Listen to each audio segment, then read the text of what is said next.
মুকুটমণিপুর ঘোরার পর আমরা পৌঁছে গেছিলাম বিষ্ণুপুরে। জার্নিটা শুরু হয়েছিল এখান থেকে। প্রথমেই রাসমঞ্চে ঢোকার মুখেই আপনারা 25 টাকা করে টিকিট কাটলে 3টে মন্দির দেখতে পারবেন। রাসমঞ্চতে গিয়ে প্রথমেই আমরা দেখতে পেলাম ভারতীয় ফ্ল্যাগ। এরই পাশের ময়দানে বিষ্ণুপুর মেলা হয়েছিল। ঢুকেই আপনারা এরকম ব্রাউন কালারের কিছু স্ট্যান্ড দেখতে পারবেন, যেখানে প্রত্যেকটা মন্দিরের ব্যাপারে ইনফরমেশন দেওয়া আছে এবং এগুলো প্রত্যেকটা আর্কিওলজিক্যাল সার্ভে অফ ইন্ডিয়ার তরফ থেকে বানানো। অসাধারণ বাংলার শিল্প এবং ইতিহাস সব কিছু জড়িয়ে আছে এই মন্দিরগুলোর সাথে। আপনারা দেখতেই পাচ্ছেন স্ট্রাকচারগুলো। আমাকে তো খুবই আকর্ষণ করে এই ধরনের টেরাকোটার কাজ। তারপরে আমরা চলে গেছিলাম পরবর্তী ডেস্টিনেশন, যেটা হলো দোলমাদল কামান। এই কামানটা এখনও সক্রিয়। অষ্টমী পুজোতে, সন্ধি পুজোর সময় শুনলাম এটা একটি ঢিপিতে রেখে সেখান থেকে এখনও ফায়ার করা হয়। এই হচ্ছে দোলমাদল কামান। এটাও দারুণ।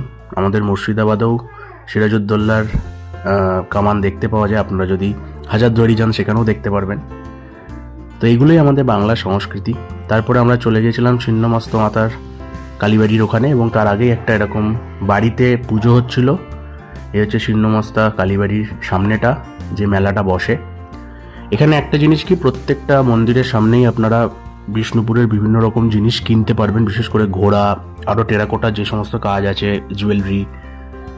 তো এই হচ্ছে ছিন্নমস্ত কালীবাড়ির সামনেটা। মায়ের ভিডিও খুব ভালোভাবে আমাদের তুলতে দেয়নি। মন্দিরের পাশেই আমি দেখতে পেলাম লোকে মানত করে গেছে এবং এখানে অনেক শিব টিপ রাখা আছে। এবং সবথেকে ইন্টারেস্টিং বিষয় এখানে যেটা আমার লেগেছে এই জায়গাটায়, সেটা হচ্ছে মায়ের বিভিন্ন রূপ কিন্তু আপনারা এখানে দেখতে পাচ্ছেন, যেটা ছবিতে আছে। এটা আমি একটা শর্টসও দিয়েছি আমাদের চ্যানেলে, আপনারা দেখতে পারবেন শর্টসটা। তো মায়ের বিভিন্ন রূপ কিন্তু আমরা এখানে দেখতে পাচ্ছি। তারপরে এই ছিন্নমস্ত মায়ের মন্দিরের পাশে একটি শিবের মন্দিরও আছে। এখান থেকে আমরা চলে গেলাম আর একটা জায়গায়, যেখানে হনুমানজির কিছু মূর্তি আমি দেখতে পেয়েছি। এই হচ্ছে সেই হনুমানজির মূর্তি। এবং এটারই পেছন দিকে আর একটু এগিয়ে যাবো, তারপর বলছি। এই যে এখানে একটা কিছু ছিল যেটা তালা দেওয়া ছিল, আমি ভেতরে ঢুকতে পারিনি, বুঝতে পারলাম না এটা কি। যেহেতু আমরা গাইড নিইনি, আপনারা চাইলে গাইডও নিতে পারেন। এটা কি আপনারা যদি জেনে থাকেন তাহলে অবশ্যই আমাদের কমেন্টে জানাবেন। এই হচ্ছে এই জায়গাটার পেছনে একটা লেক মতন, যেখানে বোটিং হচ্ছিল।